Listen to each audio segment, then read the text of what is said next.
सह्याद्री पर्वतातली मुख्य पर्वतरांग ब्रह्मगिरीचे गेली मागच्या वर्षापासून गेली 2-3 वर्षापासून जे भयंकर असं उत्खनन चालू आहे त्याचा काल एक भयंकर परिणाम त्र्यंबकेश्वरमध्ये गंगाद्वारला झाला। गंगाद्वारवरनं अत्यंत मोठ्या स्वरूपात मोठमोठाली दगडं कोसळली आणि गंगाद्वारच्या जी गंगामाईचं जे मंदिर आहे तिथे ती दरड कोसळली। ही एक खूप मोठी धोक्याची घंटा आहे। मला आपल्या चॅनलच्या माध्यमातून हे सांगायचं की आता तरी प्रशासन जागं होणार आहे का? कारण एवढी मोठी घटना मागच्या बाजूने झाली ब्रह्मगिरीच्या की जिथे ब्लास्टिंग झालं, जिथे मोठमोठाली मशिनरी लावली आणि ब्रह्मगिरीला उत्खनन करण्याचा सर्रासपणे सगळ्यांनी डोळ्यावर पट्टी झाकून आणि कान बहिरे करून हा सगळा प्रकार चालू होता।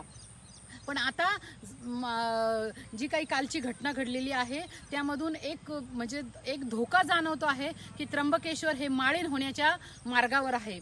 कृपा करून माझी प्रशासनाला विनंती आहे की आपण आता तरी जागे व्हा आणि ब्रह्मगिरी पर्वतावरनं पवित्र अशी गोदावरी उगम पावते। गोदावरी तिच्या उपनद्या 4 उगम पावतात। अत्यंत ऐतिहासिक पूर्ण पर्यावरणीय दृष्ट्या ब्रह्मगिरी पर्वत हा मौल्यवान आहे, त्याला जपणं आता गरजेचं आहे।